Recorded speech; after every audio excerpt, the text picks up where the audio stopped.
Xullas o'tirdim, birinchi PUBG boshlagan paytlarim esimga tushib ketdi.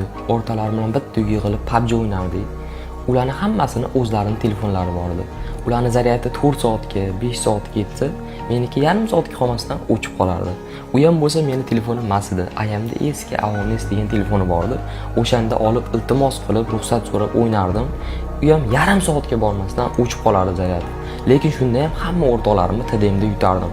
Men shularga aytgandim. Men xudo xolasa degaman, ular meni ustidan kulgan.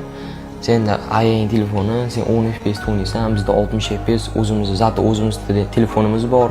Sen bizni yutsang ham shunaqa deb gapirardi. Men shunda ularga va'da berganman. Xudo xolasa deganman, iPhone eng oxirgi modellarini olaman. O'zimga kompyuter yig'diraman, streamer bo'laman, meni hamma taniydi deb va'da berganimda ular meni ustimdan kulgandi. Endi nima deyapsan, kimman bo'la olasan? Oddiy 10 FPS o'ynayapsan-ku,